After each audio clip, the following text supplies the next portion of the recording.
been a minute. Hello. Welcome, new people. Welcome, returning people. If you are new, I'm Zach Bruner. Trevor Land is to my right. Luke Reimer will be joining us in a little bit. And then our fourth member, I believe she is starting teaching today down in Texas, or not today, this week down in Texas, Janet Wilson. She's also part of the show, but just us two for right now. A sort of, hey, remember us?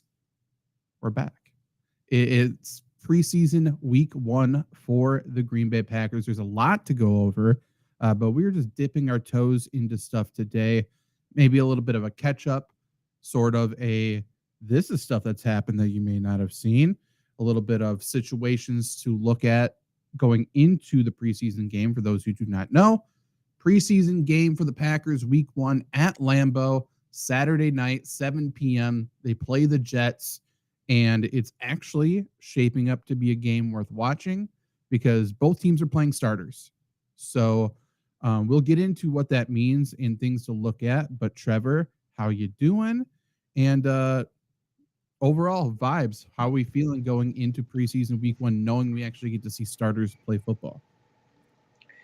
It's interesting and weird because this is a weird season where obviously we're focusing more on the Packers, but I think this is the first season in a long time where every team in the division, there's reason to watch their preseason games from first to last, right? Like the Bears, new regime, the Lions, new coordinators, the Vikings, McCarthy, right? So, like, there's a lot that we're going to figure out, and every single team in the division needs these preseason games as well to get on the same page and stuff. So I'm excited to have football that actually matters and a preseason game that actually matters without really caring if they win or lose. Yeah, it's definitely a weird and interesting division. I think there's no doubt that the division all got better. At least the division as a whole has gotten better. But I think there's no doubt that the schedule for the division as a whole got extremely harder. Last year, we got to see 3 teams from the division, go crazy. We have to the point that they want to change rules in terms of how seeding takes place because how the Lions, Packers, Vikings finished in terms of winning so many games. This year, Lions, I think you could argue are better. They could be worse on offense, but certainly better on defense. So who knows? Vikings, you could certainly say are better. I think the defense gets better, and then JJ McCarthy's the wild card, but they could be better. Packers should be a better defense, maybe. There's holes all over, but we'll get into it.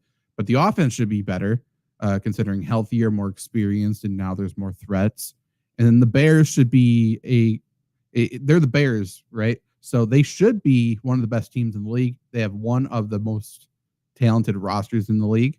Ben Johnson goes from offensive coordinator from Detroit to head coach of the Bears. If they start out hot, that's a team that's scary. And if they start out bad and shoot themselves in the foot like the Chicago Bears seemingly always do, that's a team that will implode incredibly. So, like, this whole division, no cakewalk, no easy games. And then now the non-divisional games are tough. It's going to be interesting. But yeah, obviously our focus is the Packers, and we will see on Saturday night a bit of this team since the starters will be playing on both sides. So we'll get to see what this team's going to be. This is a team that needs to get a lot better because we talked about the division getting a lot better. Packers went, I believe, 1-5 in the division last year. Probably should have gone 0-6 in the division last year. We did get a win over the Bears. That's great. But boy, Packers need to start out hot because who's their week 1 game against? I keep forgetting. Is it the Lions? Detroit and then Washington. Yeah. It's a grueling end to the schedule too, but just the fact there's so many divisional games across the entire league, week 1, week 2. Packers start at home. That's nice, but playing the Lions right away, I saw they got the CBS A team. We got Tony Romo coming to town, probably off a drunken stupor, hung over in the booth. But as bad as it is that the Packers play Detroit, there isn't a better time to play Detroit. I was just about to say, you took the words out of my mouth.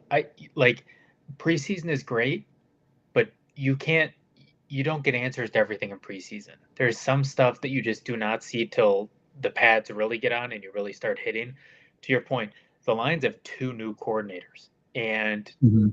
now this is from an insider training camp, take it with a grain of salt, but I saw from one of the Lions insiders that not all is going as smoothly as they had hoped with their new offensive coordinator. So whether you put stock into that or not, it does not matter. This is the perfect time to play Lions. They're going to be ready to go. Obviously, we know that, but you know, you get a good start over the Lions. Washington is tough, but then I think they have the Browns and then the Raiders. You know, like you said, it's a grueling start, but if you can come out 3-1 out of week 4, I mean that's a huge win. Yeah, looks like 4 road games within the first 7, but it is what it is. Detroit, Commanders both home, Cleveland, Dallas both away. Then they got Cincinnati at home, and then they go to Arizona, to Pittsburgh for that, I believe, Sunday night, either Sunday night or Monday night game. So we'll see what happens. There's a bye week in the middle of there. The Packers have an early bye week. So we shall see. But in terms of week 1, you would assume the Packers are further ahead, get a little bit of a head start over Detroit because of the coordinators. We'll see if Aiden Hutchinson plays in the preseason. I don't know why he would, but maybe there's a little bit of rust to shake off there, God willing. That would be fantastic. But overall, as Luke joins us, Luke, we're talking about week 1. Packers play Detroit. Yes, bad start, but no better time to play Detroit than week 1, given all the changes they have there. But we'll talk about some of the changes the Packers have. But overall, it seems like same old, same old. Coaching staff relatively the same, obviously. Players relatively the same. Not many big free agent news other than, we'll get into it. But let's talk about some injuries, shall we? So Packers overall, we got some key additions, but there's some key injuries going on right now. I have some injury news from today, Thursday, if you are listening to this after the fact. So August 7th, non-participants in practice today were Emmanuel Reed, running back, knee injury. Jaden Reed was added to the injury report with a foot injury. Christian Watson, obviously recovering from that ACL. More on that later, but it sounds like he's probably ahead of schedule. Dontavian Wicks has missed a couple days with a calf injury. Rasheed Walker has a groin injury, left tackle. Elton Jenkins, back. We saw that flare up a lot last season, but sitting out with, he's our center now. He's sitting out with a back injury. John Williams, offensive lineman, not composer, with a back. Colin Oliver, no idea, defensive end, hamstring. Nate Hobbs, who's getting a lot of training camp praise for his physicality, has been out with a knee injury. Kamal Haddon, hip injury. And then the one that's probably most alarming today is Xavier McKinney, calf injury. Sounds like Xavier McKinney is not expected back anytime soon. It sounds like he is not going to play in the preseason whatsoever. And the hope is that he can be back for Detroit with that calf injury. So out of all of those, obviously, I said McKinney's the most alarming in terms of what's taken over the internet today. But what's our overall thoughts, Trevor? How are we feeling about these injuries? A lot of it's going to be Veteran Rest Day. I mean, there isn't anything significant other than what's his face? Travis Glover. I didn't mention him. He's not practicing today, obviously. Offensive lineman, probably the 9th offensive lineman that would have made the roster. Done for season. So he's done so. But aside from that, I don't think anything too serious. But what's your overall thoughts with that? I mean, thank God they got a receiver in the first round. Should have done something in free agency. Should have maybe brought a couple guys in. This is the same shit we've had every year. Christian Watson, obviously, he's going to be out for a little bit. He's made of glass. Dobbs, who knows what you're going to get with the concussions. Now Wicks is hurt. Who knows with Jaden Reed. So, it's nice that we're seeing a lot of good things happen from reports from Matthew Golden preseason. That's great. But this wide receiver room is far, far, far from where it needs to be for this team to be really anything of a threat. So, hopefully the guys can heal up. Hopefully there's a late move, something, because, you go into the season like this, you can't be taking too many knocks here. Yeah, I agree, Trevor. And just to add, I guess a little bit more Not necessarily concerning, but notable with the offense regarding the offensive line. I know Zach, you brought up Elton Jenkins with a back injury. I'm almost wondering if that's a little tweak and maybe it's a little precautionary, given that he wants a new contract and we see Aaron Mhm. Banks and Zach Tom get huge contracts, and Elton Jenkins asking to move positions. So I'm wondering if a lot of these are kind of not necessarily regarding the contract situation, but a lot of just like, we're back in football. We've been kind of hitting a little bit, just little tweaks. Get him on the injury report, nothing crazy. It is, to your point, Trevor, it is a little concerning to have, wide receiver injuries, right? We like since we started the show, the issue has always been, who's that number two guy behind next to Devontae Adams. Now that Devontae Adams isn't there, it's kind of been who's that number one guy. We hear all these reports talk about how the Packers have such a good wide receiver room that like they have five wide receiver ones. I think that boils down to if you have five wide receiver ones, you probably have, you know, you probably have five wide receiver fours. So it's always going to be inconsistent with this receiver room. Matthew Golden, it's incredible. It's incredible that they went a first round receiver. And it's great that he's doing his job in training camp, what everyone's expecting to do. I don't necessarily know that we need to give a guy praise for catching balls in training camp, but I mean it is what it is. Zach, to your point about Xavier McKinney, yeah, it does suck. Like he was arguably the best player on the team last year, right? Mhm. And it's become glaringly obvious that in order for this Packers, this pass rush to really show its eyes, you're going to need coverage. And then on the flip side of that, in order to get coverage, you need pass rush. And McKinney is, as good as any safety to play that, center field role and just go after the ball. So yeah, preseason looking forward, like McKinney shouldn't see any time in preseason, right? He's a guy who doesn't have anything to prove. Like we saw what he can do last year. All these other guys, it kind of sucks for him, right?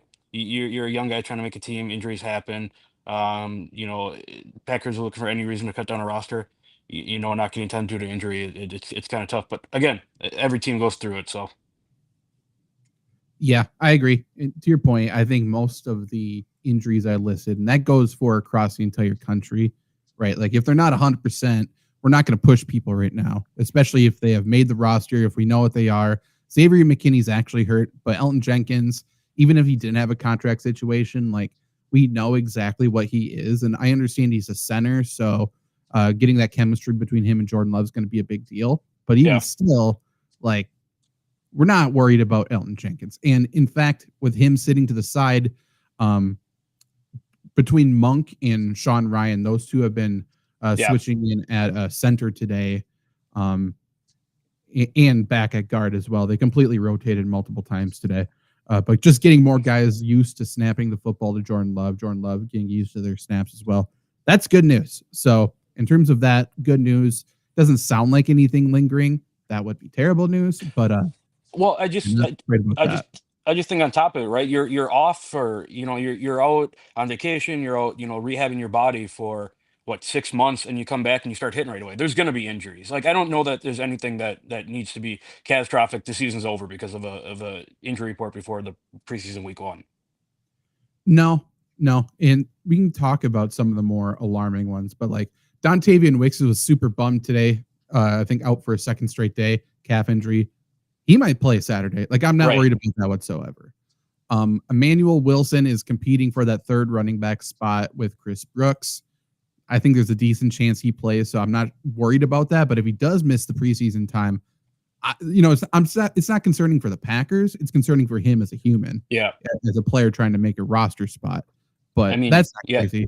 We've talked about it on shows already this offseason, but Emmanuel Wilson, like out of the four running backs that they have, the four right that are kind of vying for a roster spot right now. Of course, there's undrafted rookies and everything, but for the four that are really vying for a spot, he's probably going to be the one that's left out. Right? They love Marshawn Lloyd and they love Chris Brooks' his third down blocking, his receiving ability. Chris Brooks is a Matt LaFleur guy, so like Emmanuel Wilson feels like a guy who, if he puts together a great preseason, he solidifies another spot on the roster. But I think his roster spot is a little more in jeopardy than it was the last couple of years. Yeah, and I might be remembering it wrong. I feel like Chris Brooks got hurt in training camp last year. I think he did. So like I think that solidified, and I mean obviously the Marshawn Lloyd injuries and stuff like that as well. But I think that really helped Emmanuel Wilson stick. And then I don't think he's a great blocker, but he can run the fuck out of the football. Yeah. Like every time he is given the shot, whether it be preseason, regular season, he performs well. So whether it's if he doesn't make that Packers final roster, I would be surprised if he doesn't get picked up by somebody. I don't know if he's a practice squad guy. Yeah, I think he feels like guy. he's a contributor in the NFL for sure. I just think, again, Packers are probably loaded at the spot right now. Yeah. And then they picked up Izzy Abanikanda. I think he has no shot to make the roster, but I think he's a good player. I assume we'll see him on Saturday night quite a bit. Yeah. Listing all those receiver injuries, though, Jaden Reed foot, I think that's a real thing. Christian Watson, we know, is still recovering. Dontavian Wicks, I think will play, but we'll see. I could see several receivers just not play in this game, just not push it. So let's just assume all of those people are out. I don't think that's likely, but let's just assume. So we got Matthew Golden, number one. He is showing up, showing out. He will play on Saturday night. I assume the Packers are going to be smart in limiting him to only the snaps with Jordan Love. I can't imagine he plays with Malik Willis. Then it's probably Savion Williams is the next one. He's already had a concussion in camp. So that's a little concerning, but he'll play, and he needs to play. Then we got Malik Heath, Mecole Hardman, who's made some plays, Cornelius Johnson, Isaiah Nayer, Julian Hicks, and Will Shepard. I say all of those names not because I knew them before looking at the depth chart right now, but because I think this is a perfect opportunity for the Packers to run a shit ton of 12 personnel. We're going to see all of these tight ends on full display on Saturday night. So if you're a bettor, if you're playing fantasy, if you want to know what the Packers game plan is going to be, I can only assume we are figuring out that offensive line rotation. We're figuring out which tight ends can block, and we are giving Emmanuel Wilson, Chris Brooks, Izzy Abanikanda every opportunity to win that RB3 job. We'll see about Marshawn Lloyd. I don't think he plays. So I think we're going to see a lot of running and a lot of straight ahead blocking, and I couldn't be more excited about it. It feels like right, we know since he's coming to Green Bay, like Matt LaFleur wants to run the ball. We saw it a ton last year. Like it kind of felt like the first year Matt LaFleur really got to let loose and run what he wants to run. I agree with you, Zach. It feels like a downhill block. Like let's just go see everyone make plays, right? Let's not get cute. Let's not get fancy. Let's just try to smash mouth the Jets and here's Emmanuel Wilson. Here's Sean Ryan. Here's John Fitzpatrick. Just let these guys go make plays and prove themselves. And at the end of the day, like we need to get all these guys snaps. We need to get them ready, but we need to have people healthy for week one. Yeah. Because of what we already said, we start with Detroit week one. If you drop that game, your chances of winning the division drops. If you lose that game, it drops quite a bit. Like you need to win that game. It's not make or break. You're not throwing in the hat after that week. But if you were down 0-1 to the team who won the division last year, that stinks. That sucks. I mean, on top of that, right after a 4-day turnaround against a team just coming off an NFC Championship berth. Is it a short week right away? Yeah, they play Washington Thursday, week 2. Oh, it is. That stinks. That sucks. You're right. Okay, so yeah, gotta be healthy. Even more reason for McKinney to not play in the preseason. But one thing I will say with that is, and we can talk about mix in injury news, mix in training camp standouts. One of the training camp standouts has been Javon Bullard at safety. He's been getting roasted because of what I think like Romeo Dobbs has done to him on like one highlight and stuff like that. But overall, he's played really well. And Hafley, defensive coordinator, says he wants to get all three safeties on the field together a lot, which, that's bad for run defense, good for pass defense. Obviously, Packers don't have corners. We'll talk about it. In my opinion, there's people talking about playing three safeties. I think someone's going to play nickel. I think just one of them is going to play nickel, not like actual safety. Bullard could be that guy. McKinney could be that guy. And having all three safeties healthy right now would be nice, figuring out how they like spacing together and shit like that, like how we're actually going to run that defense. The fact that McKinney's out likely through the end of the preseason, that sucks. It just sucks from a standpoint of, hey, we got some guys flying around on defense. That's been all the reports, right? They're attacking the football. They're as fast as ever. They're aggressive as ever. It'd be nice to keep that going because now it feels like we have to take a little step back. because our defensive captain, I'm not sure if he's actually wearing the C or not, but certainly the best player is now on the sideline. That it sucks. I hate that. I don't know about you guys, but that injury actually concerns me. I'm in a slightly different boat. I obviously want to see McKinney on the field. I want to see him play. Like you said, you got safeties. You got to know which position they're going to be best at, right? Like who knows? You might put McKinney at the nickel and he doesn't work. You don't know. But we're gonna see injuries this year. A lot of injuries. I don't know what they're going to do with safeties, but I'm perfectly fine if that means we see more cornerbacks having to make more plays. Like this secondary is bad. The cornerback room, at least, in my opinion. So anytime we can get more cornerbacks on the field, who works, who doesn't, maybe get some of the backup safeties who can make a play at this point, because I think we're so thin in the cornerback room. Yeah, you'd like to see McKinney out there, but who knows? Maybe Zane Anderson shows he can be an incredible nickel. Will that happen? Probably not. But just the more the merrier, because we have so many issues to fill in that quarterback room. And I think just speaking from a pure football perspective, right? Like I know it's preseason, and for the casual viewer, it sucks watching preseason, right? There's no implications of I don't need to watch this. There's not good football going on, whatever. But just from a football perspective, like it sucks not having your guys out there, not having the guys that you're paying, not having the guys that you want to see out there. And I'm sure for Xavier McKinney, he wants to be out there, playing with the guys. Like everyone's played football knows Mhm. that it's so much fun being out there playing with your brothers and getting after it. So yeah, but I agree with your point too, Trevor, right? Like as we talked about how this is kind of an opportunity for a lineman to step up and win a job, how this is kind of an opportunity for a running back to step up and win a job. With Nate Hobbs injured and Xavier McKinney not being in, like this is an opportunity for a corner to make a name for itself. And like, hey, I know our room sucks. Like, here's what I can do to help it out. Now, do we have that player on the roster? Probably not. But I mean, if there's any opportunity to show what you have, like now is the time to do it, right?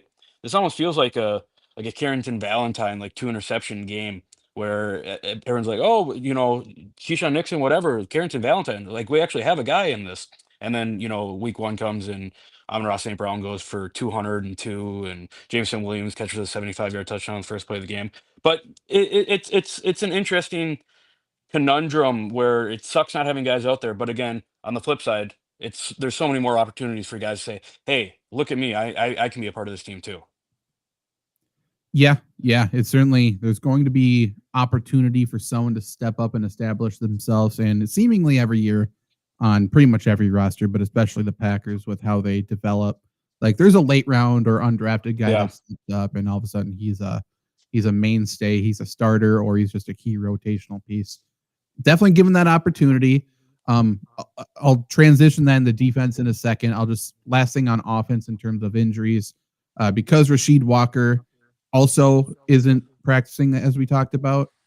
Today we had Jordan Morgan, the first round pick last year. He was playing left tackle, and then, like I said before, Monk was playing first team center, and then Sean Ryan, who's first team guard. Him and Monk kept flipping. Monk's a pretty good player. I think Ryan's a decent run blocker. We'll see about pass protection, see how he improved there. And then Jordan Morgan is a walking red flag at left tackle, but who isn't on this team anyway. So getting him snaps there is definitely good because we know the Packers want to get a first round pick snaps. So Jordan Morgan is getting worked out at guard. He's getting worked out at tackle. He is going to be given every opportunity to find the field. Talking about that cornerback room. So Keyshawn Nixon did not practice today, but that was just due to veteran rest. Just keeping him fresh because he's cornerback one, as he claimed at the end of last season. And we're like, oh, okay, I didn't know you could just claim that, but okay, here you go. So he is cornerback one, but he didn't practice today. And because Nate Hobbs is out, so the starting outside cornerbacks were Carrington Valentine, we talked about, and then cornerback two, which means he's cornerback four currently in the depth chart, just so we can keep a mental notes, is Bo Melton. So Bo Melton obviously has been a wide receiver, I think from Nebraska. I think he's a good receiver. Turned cornerback. That's not the first time we've seen receivers turn cornerback. As you know, Packers have had them before as well. Rasul Douglas is one of those players. Yeah. Rasul Douglas is still out there. We could probably just pick up that player instead of trying to develop one ourselves. But I will say, Bo Melton has great footwork. He knows routes, right? He runs routes, and we've seen people make that switch and play pretty darn well. So we'll see what happens. That is certainly a situation to watch during that first preseason game. This is one of those situations where Brian Gutekunst, okay? For those who don't know, and I think I'm correct in all this, so fact check me if I'm wrong, comment it below. Former cornerback, got injured, couldn't keep playing at UW La Crosse. So then I believe he became like a coach, turned into a scout. So his background is in D-backs, right? This could be one of those situations where like Brian Gutekunst is going to look like a genius or the biggest dumbass of all time. And I'm excited to see which one it is. Because if he turns Bo Melton and he Halfley, whatever you want to say, at the end of the day, it's Brian Gutekunst's decision. If he turns Bo Melton into a cornerback and he starts or plays meaningful snaps this year, that's an awesome fucking move. And that's going to be one that we need to applaud and give a ton of credit for, because that doesn't happen very often. And, what a Packers move that would be. Like the absolute develop player. However, if he doesn't play well and Amon-Ra goes for 200 and Jameson Williams goes for 150 week one, everyone's going to be asking, what did we do this offseason? What was the point? Yeah. So I'm excited to see that situation, though. Right. So Bo Melton was one of the guys that I talked to on the first day of training camp. I asked him, "Hey man, are you a receiver or a corner?" He goes, "I'm a receiver playing corner." So I don't necessarily know if that means there's any room for him on offense. I doubt that that's the case. But if his focus is totally on corner, cool, whatever. The issue with that is historically, right? How many guys have worked out where you switch them mid position on in the middle of their career? Not many. Where, to your point, Zach, if it works, it's incredible. But if it works, it's an outlier. Like there's not great history, but I think it speaks to Bo Melton's ability to play football. Right? He came into a loaded receiver room, loaded. Just guys who are basically all the same exact player, and there's an emphasis, right? If you're moving him to corner, you want to keep him on this football team. So does that kind of intrigues me a little bit, right? If this guy can play, they're trying to find a spot for him where you put your best 22 guys out there. Bo Melton's one of the best 22 guys. I'm all for this. I think he's a football. I think he's a dog. I agree with you. The thing is, he doesn't know what he doesn't know. Right. Like there's muscle memory. Cornerback is the hardest position to play in football for my money. For sure. I don't think there's a harder one. It's all reactionary, but like having that experience in the other person's shoes, it's the same type of thing where you see an offensive coach forever, all of a sudden they sign on to be a defensive analyst, and everyone's like, he has no experience at that. Like he does, because he had to game plan for it for the past decade. Bo Melton's been watching D-backs his entire career. Obviously, I'm sure he played it in high school. Maybe he even played it a little bit in college. Not sure. But like he's an athlete. He's been game planning it, and now he's getting full-time work there. I think out of necessity, he can't even explore offense at the moment, would be my guess. Right. But who knows?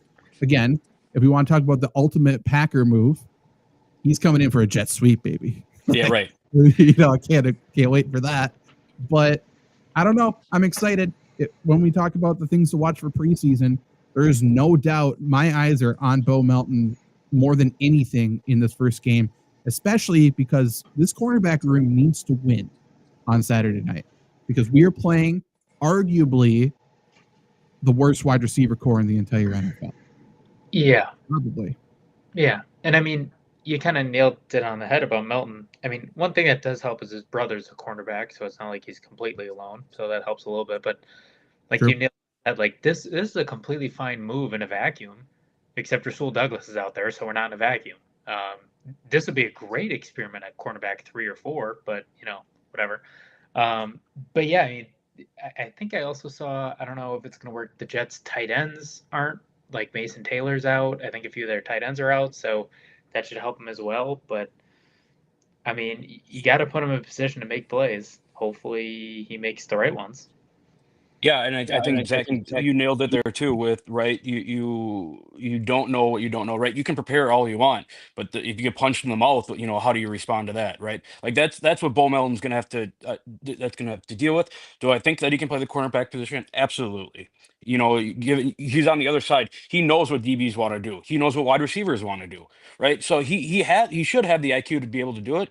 The tentativeness for me comes where I hope that this, he's what 3-4 years into his career. I hope this doesn't set him back to like rookie year. Like, let's learn the basics. Well, it's what the Packers did with Demarius Randall. He didn't flip sides of the football, but Yeah, every single year he's a safety, he's a corner, he's a safety, he's a corner. They did the same thing with Jackson from Iowa. Can't remember his first name. Josh Jackson.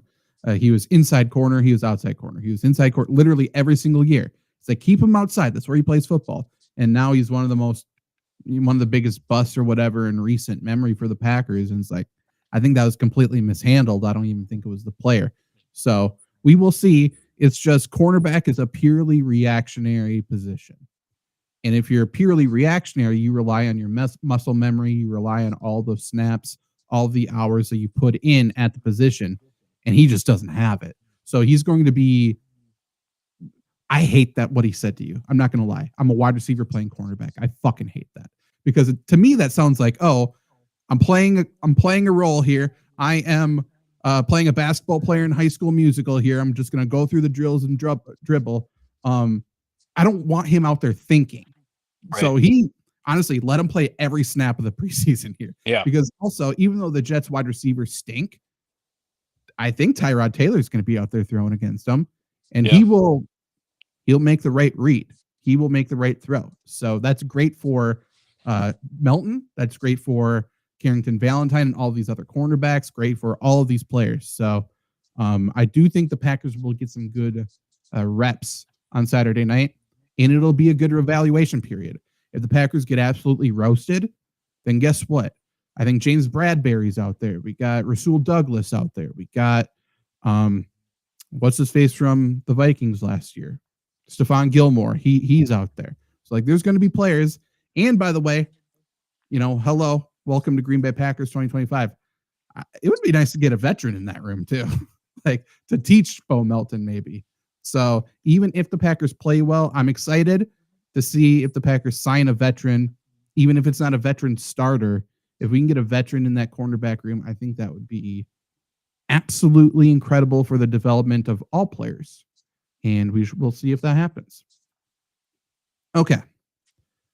Quickly, and you guys chime in what you've seen as well. Mm-hmm. Training camp standout so far. I think the biggest one everyone's talking about, rightfully so. It's been a long time. Matthew Golden's looked the part. He's looked really good. He's had really good hands. He's fast, obviously. You can't teach speed. He's fast. He's running good routes, and he's getting behind the defense. There's always two things about that. I am not going to dive into it since we just roasted the cornerback room. But every time I see a highlight about how good an offensive player plays, remember that's also a low light for the defense as well, so we will see. Romeo Doubs continues to adjust to the football better than any receiver the Packers have had during the Jordan Love era, I guess. He's made a lot of really good plays in training camp, adjusting to the ball. He kind of mossed Bullard that one time, I do believe. But he has played really well. Go ahead. To that point, real quick, like since we, in the Jordan Love era, right after, I'll say post Davante Adams, right? We have talked about ad nauseum, right? Who's that guy where you can you need a first down, you need 5 yards. Who can you just go throw the ball to? And all of us have said, Romeo Doubs is that guy on this team. We've seen flashes of it. Now the injuries and the personal stuff has kind of jumped in the way. But if this can kind of manifest into, that Davante Adams role where I'm not looking at anyone else, tunnel vision right at Romeo Doubs, that would be an incredible addition to this offense.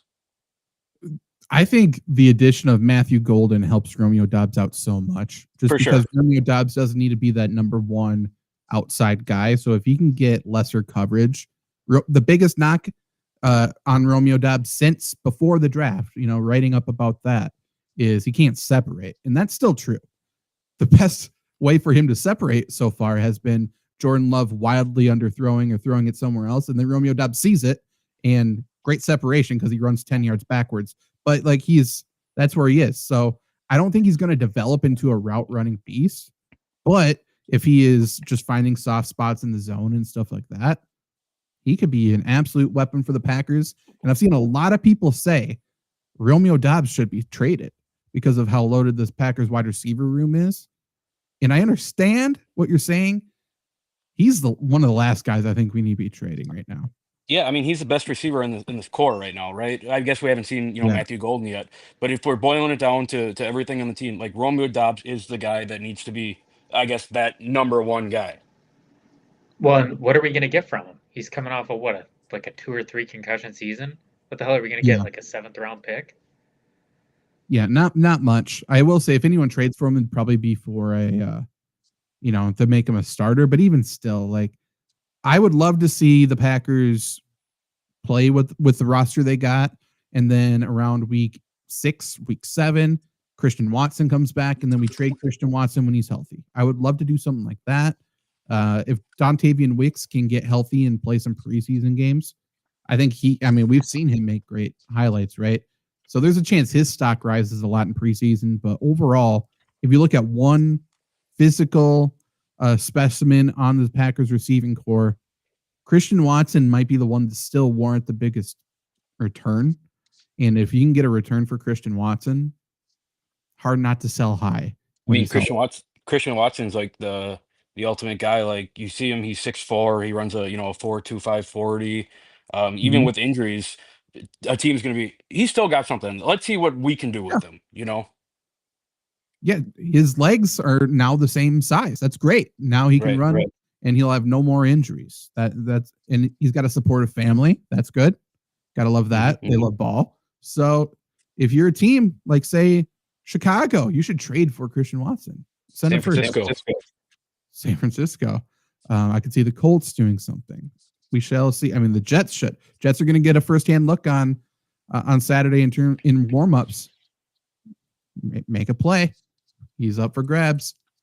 Another training camp standout has been Nate Hobbs. And it's because he's kind of been a pest, I think. Like, he's just been extremely physical to the point that he's hurt now, which stinks. But he's been super physical, and he's kind of setting the tone for the defense, which is good. I think he'll be good in run support for the Packers. And if he can grow as a, coverage corner, that'd be great. Go. Do you guys think that this is like a situation where, right, like you said, Zach, Nate Hobbs' physicality has been like, everyone's, we have a physical corner, we have a guy who can play run defense, we can press at the line. Do you think that is what we're going to see in the regular season, or is this more of a, hey, I'm the new guy, I'm going to make a stand right away, I'm going to make my name known right away? I think it's the only way he plays, to be honest. So, like, I think for better or for worse, I think he's going to be very aggressive. So it'll result in plays being made and plays being missed, but you're just hoping you make more plays than you miss, which is fine because it seems like that's the way they kind of want to play defense. We're gonna go balls out and we're gonna force mistakes. The bad situations happen is when we go balls out and we don't get to the quarterback, and then all of a sudden, Amon Ross, see you later. That's the issue. Yeah, this is probably as concerning as his cornerback room is. Like, still, let's not keep our eye or not take our eye off the ball. Like, defensive line's still the issue. We need to get home. Yeah, that's number one. Here's the hopeful fan in me, and this is going to be a crazy comparison that I'm going to make that you guys are going to look at me like I'm crazy. And it's not a comparison I make, but this is probably like a ceiling comparison that I'm making, right? You get someone who comes to Green Bay, physicality, a corner that kind of needs to revive their career a little bit. I mean, if we can get anything like what we saw from Al Harris, like, I thought you were going to say Charles Woodson. Me too. No. Charles Woodson was an All-Pro before he came. Like a guy who kind of needs to make his name known in the NFL, who can play physical, and he's going to give up long bombs and pass interferences. But fuck, man, if he can play physical and play some basketball on the outside like that, I mean, that's what Al Harris did. Like, I would love to see that out of Nate Hobbs. I mean, different type of player, but same sort of resurrection. You can just point to Rasul Douglas a few years ago too. Like, yeah, who knows? Yeah, thank you for not making Charles Woodson. You had me scared there. First podcast back, and we're comparing Nate Hobbs to Charles Woodson. It's a good headline, though. Nate Hobbs could be Charles Woodson. Lombardi Sweep. Could be. Hey, we don't know. Right. He's played 0 snaps for the Green Bay Packers. We don't know. So we'll see. Maybe Saturday, probably not. He probably won't play. If he does, I can't imagine it won't be much. Javon Bullard is a standout. Again, Packers want to get all three safeties on the field. Even when he was drafted, he was a guy the Packers kind of touted as could play that nickel role, could play that slot role. Obviously, he flies around, could be good in run support. So that wouldn't be surprising. But also, Xavier McKinney, he was at his best with the Giants when he played in the slot, when he was up in the box. So I would love to see him there. But even still, rotate him every play. Like let's do something completely different look. I think if our defense is humming and we're in that flow state and we're actually like vibing, if we have a couple safeties that you don't know where the fuck they're lining up, that's fun. That's good. Have a little defense going on. That's great. We saw it last year, right? Not comparing preseason to regular season, but regular season, defense is humming a little bit. The offense is scoring points. Like that Packers team was fun to watch in the middle of the year last year when that defense was getting after it. Yeah. You gotta have a defense start making plays. And obviously they did for a little bit last year. Xavier McKinney it looked like a tip drill every single week for the first half of the season. So if you can do that and put your offense in positions that aren't extremely damaging like the Packers were used to, prior to last season, hey, we have a chance in the division. That's all we can really ask for. Right. Edgerrin Cooper's been great. I don't think there's any significant highlights. It's just he's very good at football. Well, that'll be an interesting dynamic to see, and we probably won't know the answer of it till maybe week 13. But with this linebacker room, right? Quay Walker he's going to be on the field, right? They have just too much stock in him, whether you like him or not. He's going to be on the field. Edgerrin Cooper, like I said, dog, awesome. Isaiah McDuffie, they love, right? Not the biggest guy, but then you bring in Isaiah Simmons, right? Who's whether he's going to rotate at that nickel to inside tweener position. All right, that inside linebacker room, I think that's kind of the story that nobody's really talking about with the Packers. Well, just you wait. It's on my list. Okay, good. Sorry, jumping ahead. Only one Isaiah can be linebacker 3 is what I wrote down. Simmons or McDuffie. And I think they're both good players. They're fine players. I think we got to cut one. I think for sure there's room for one Isaiah or make one Izzy or something. But I think we need to put some higher stakes on that battle instead of just linebacker 3. Did you know that Isaiah Thomas, who played for the Celtics, the little guy, he was named Isaiah because his dad lost a bet to his buddy who had to name him after Isaiah Thomas for the Pistons? That's kind of funny. It's funny, but they didn't even spell it the same. Correct. So that's why, I feel like it's a bullshit story, but I've heard that too. Yeah.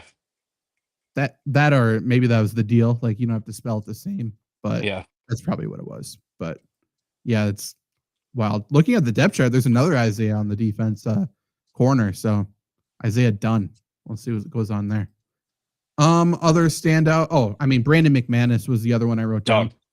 As soon as I wrote it down, literally, I saw a tweet though. Today's the first day he missed multiple kicks. So I apologize, but he's been good. Weapon.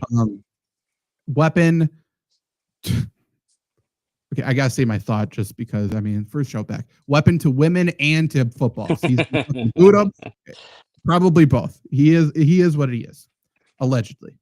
But yeah, we're going into a season where the kicker position isn't even a headline other than it feels good, man. Yeah, thank God.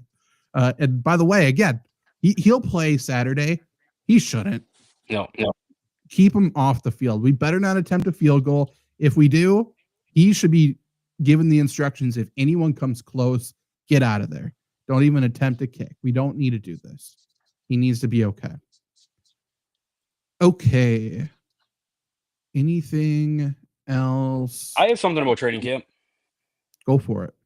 You guys read into anything or have any strong opinions about Matt LaFleur kicking out players for being too physical?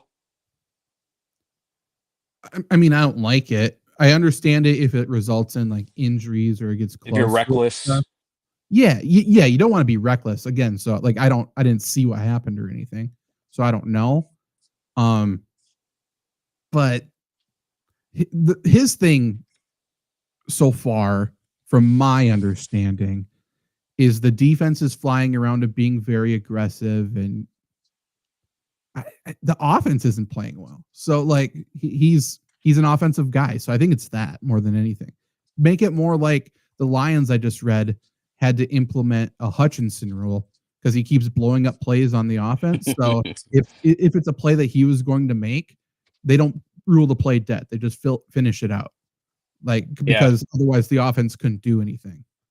We need to do something like that. Like if Nate Hobbs is he better not be hitting people after the whistle, I guess. But you can't be kicking people out. Make them take a lap. Yeah, that's my opinion. I don't know about you, Trevor.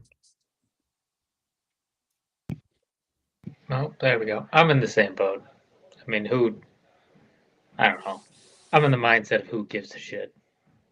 Yeah, like, you're not injuring people. Who gives a shit? I don't necessarily. Right. I don't necessarily disagree with you guys. My take on this is that I like. So I've been coming around. Not that I guess I was kind of down on him, but I liked what Matt LaFleur last year. Right, like I said before, we kind of got to see him kind of unleash what he wanted to do. Not that Aaron Rodgers is a demon, but the demons are kind of past him. He kind of has his own fresh slate to get going. Yeah. So, and I was going to bring that up too, Zach. To your point, like it feels like the defense has kind of been running the practices. So I'm sure Matt LaFleur is like absolutely pissed off and wants to get the offense going a little bit. So if that means yelling at your offensive lineman, making them run a lap because they're blocking low or blocking after the whistle, I'm fine with that. Like as long as you're taking a stand and speaking up, cool. But I loved how the players responded to it too, right? Like I think it was who was it, Rasheed Walker that made run a lap. That the whole the rest of the offensive line, Tucker Kraft, Josh Jacobs, all ran with him. That they're all pissed off at LaFleur. Like not necessarily being pissed off at each other is a great thing, but I think there's some animosity that could show itself. Like, hey, we're together. Let's fucking do this. Yeah, it's been weird. It's been a weird camp because with that, Rasheed Walker, him and LaFleur got into it, and then they did the lap, and then to your point, teammates ran with him. I love that they did that. Then LaFleur also talked shit on Tucker Kraft for fumbling during, I think, training camp play. Yeah. Or maybe, and like it just wasn't supposed to happen. Like defense is punching the fucking ball right out. Like it wasn't on Tucker Kraft, doesn't matter. But then he got grilled about it by our stupid ass reporters and stuff like that, and that pissed him off. And he's like, talked about how LaFleur threw him under the bus and stuff like that. So I like the overall aggressiveness of our team at the moment, as long as we don't keep backpedaling. We can't be the team to kick out aggressiveness. We need to channel it. So I hope we don't halt practice. I hope we don't continue to throw people out because I know Detroit's not doing that. I know Chicago's not doing that. But if the wheels fall off early, though, if we have a couple losses, those cracks turn into much bigger cracks. So, like, as long as we channel it and then we start good, I'm good with it. But the cracks are starting to show a little bit, and it makes me nervous. I'm not going to lie. Yeah, and I agree. I think they're walking kind of that line, right? But I don't think I think the players are totally fully respect LaFleur. I think he's got he's got the respect there. But if that's something for them to rally around, like fuck this guy for kicking us out, that can be a good thing. It can. The whole. But again, to your point, if you lose by 25 at home to the Lions, then you get, lose by 10, or you lose like a last second field goal week 2, then, what happens then? Well, again, let's put a pin in this because if Packers lose week 1 to the Lions, then LaFleur goes to a microphone and says they out physicaled us. Right. They out aggressived us. Then all of a sudden the defense is like, oh, now you want us to do something? You practice how you play. You said those cliches a million times. We practiced aggressively and you threw us out. Like little things like that. Like as long as we're fine, I'm okay with the offense versus defensive mentality. We have 2 teams, not one, which is seemingly what they're kind of trying to do or naturally are doing. I'm fine with that. We've seen championship teams built on that. So we'll see. It's certainly a situation to monitor. I don't know if it's good. I don't know if it's bad. Yeah. I'm interested though. Yeah, and just continuing to look forward, right? No, I think no matter what happens, that Detroit game, that Washington game, week 1, week 2, week 3, you're playing the Browns. Like that probably should be a win, right? I'll say it, like that's going to be a win. That feels like a game where no matter what happens, week 1, week 2, like that feels like a game where all right, this is a team now. That feels like a really good, more morale boosting team to me, or morale boosting game to me. Yeah, I mean, it could go in either direction to be sure. That is not the Browns home opener. That's great news. Yeah. Yeah, they played the Bengals week 1. I hate divisional week 1 games. Mhm. It's must watch. There's no doubt about it, but I just hate the fact that we're deciding what happens in a lot of cases in January based on something that's happening in almost August. I hate that. It's so Right. stupid. I mean, yeah, you're probably not getting the best of either team playing each other. No, why can't we do week 1 games like those pseudo rivalries, like Packers versus a non-divisional opponent, Like who's Packers Niners.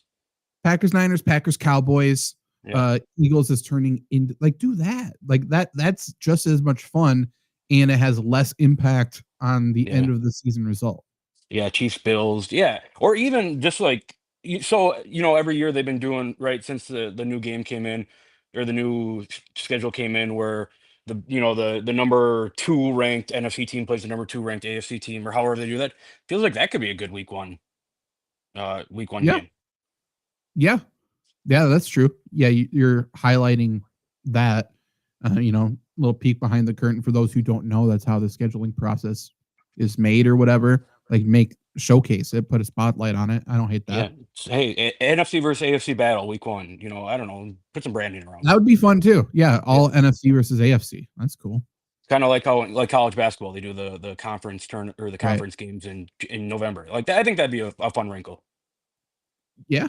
In conference, who wins the most? Let's put stakes on it again. You're right. Host the Super Bowl. Hell Whoever, yeah. that's the Super Bowl host. Screw it. Okay. So, like we usually do in season, talking about keys to the game, instead of doing that, let's talk about situations we want to watch for this preseason game. Again, all starters are expected to play, other than if they're a little banged up. I could see them possibly sitting, but we already know Aaron Glenn wants to play a bunch of starters for the Jets. We know all 4 quarterbacks are going to be playing for the Packers. So obviously a situation to watch is just going to see how those guys play. But the next one for me is that running back room. Marshawn Lloyd did return to practice today, but he is getting eased back in. So he was not an inactive that I read earlier, but he is getting eased back in a similar way to Quay Walker's getting eased back in after his surgery. So I am assuming Marshawn Lloyd does not play on Saturday. If he does, I'm very excited to see how he is. But overall, like we talked about, I think it's Emmanuel Wilson versus Chris Brooks. I think it's going to be a storyline all camp long. Yep. I 100% agree with you.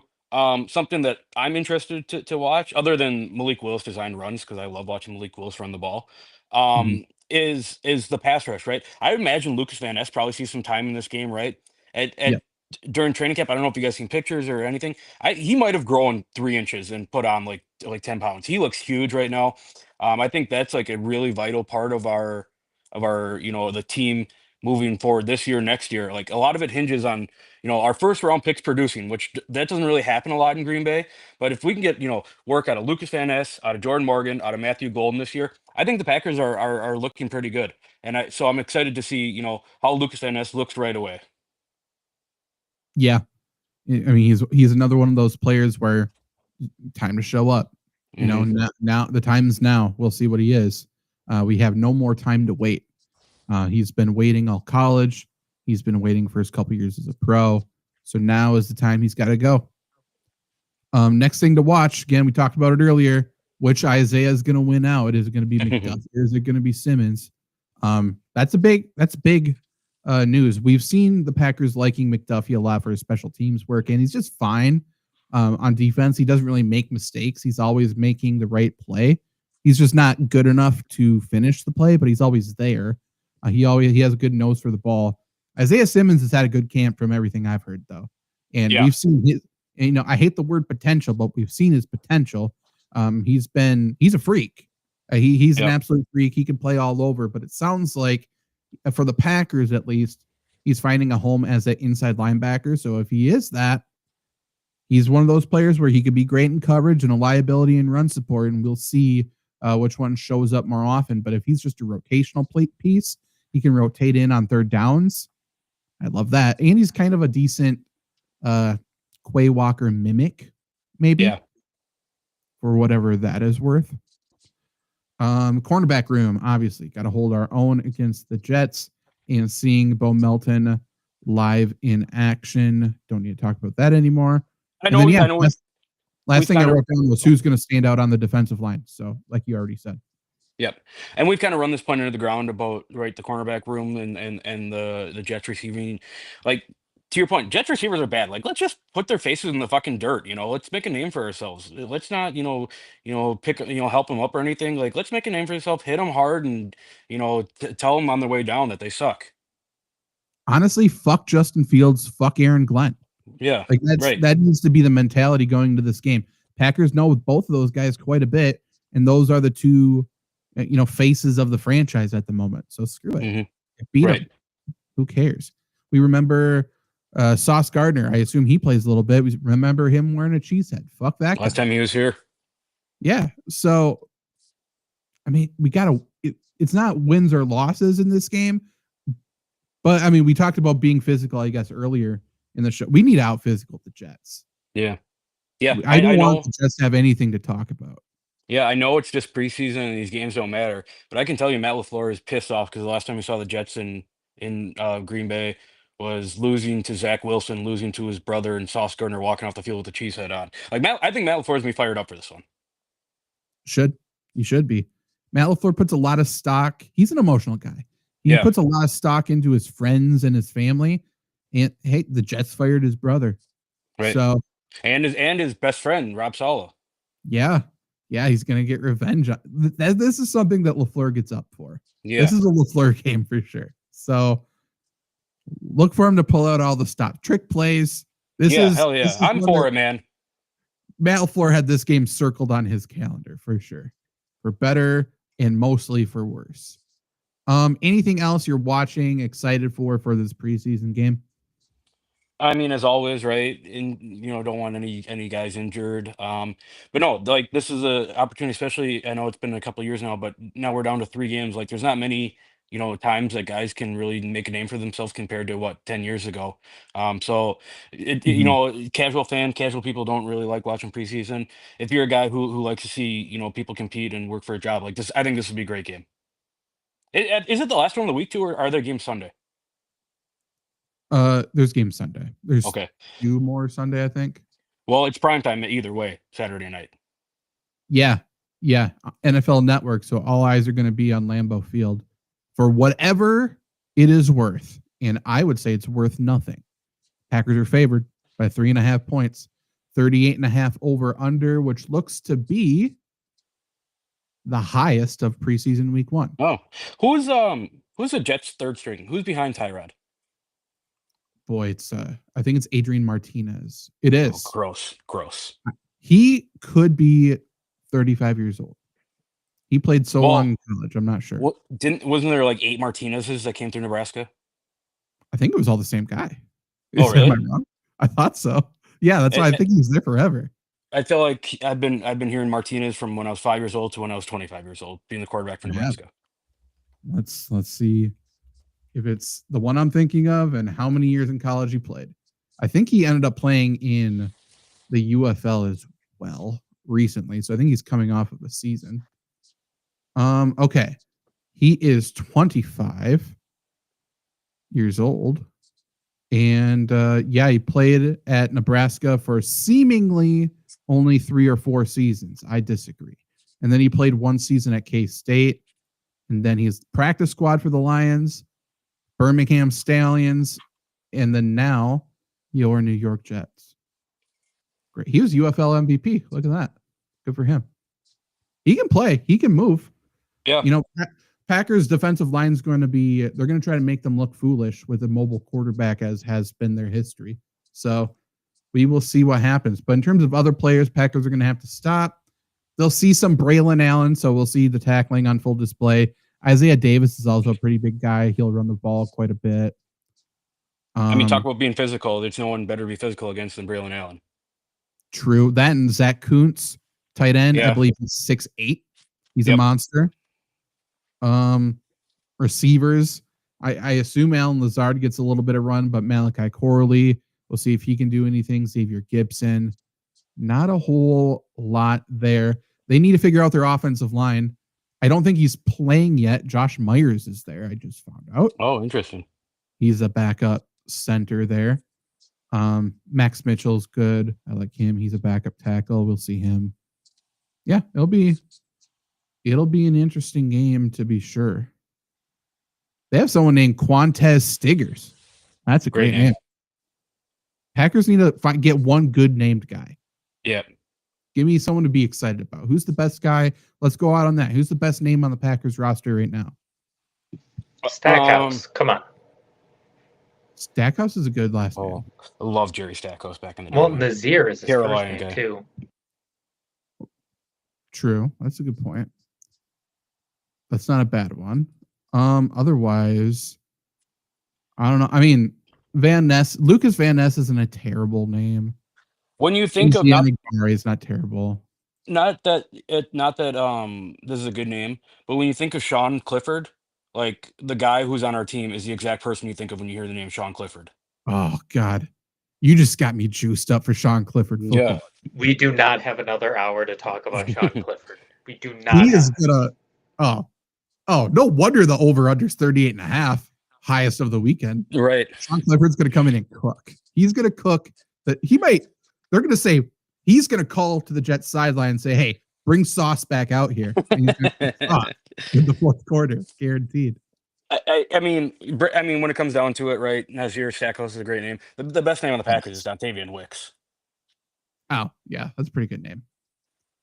What do you think about a bunch of Packers reporters now are getting their panties in a bunch that the game day crew never plays any love songs for Jordan Who cares?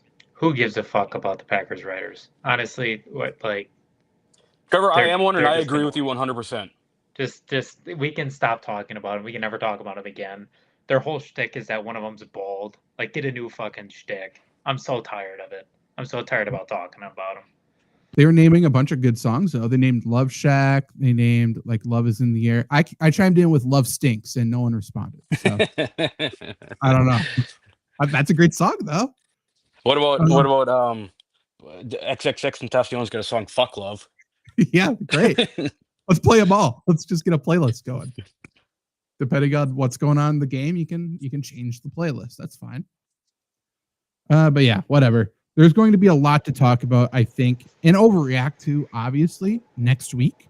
So definitely tune in for that. Is training camp, like, for the sports world, training camp is like the number one overreact time in sports? Yeah. Yeah. And second is the NFL draft. Yeah, probably. They're both very good, but and then third is probably NFL Week 1. Yeah. I do love every year. I love Week 1, Week 2 overreactions. They're my favorite. It's my favorite thing ever. But yeah, training camp is reality TV. Yeah. They should start putting Hard Knocks on Bravo. Because everything is like, Matt LaFleur hates Rasheed Walker. He hates Tucker Kraft. They can't stand each other. So, I mean, we talk about overreaction next week for our overreaction. we talk about overreactions, and not that this is a Packer thing, but I saw someone today say that Travis Hunter is already a Hall of Famer, and this is why I love training camp football. Hard to argue that he's not a Jacksonville Hall of Famer already. You know, one of the best of all time. Next week we'll crown our Week 1 preseason Hall of Famer. So tune into that. We'll be live on Wednesday night. See you then. Goodbye. I don't hate that.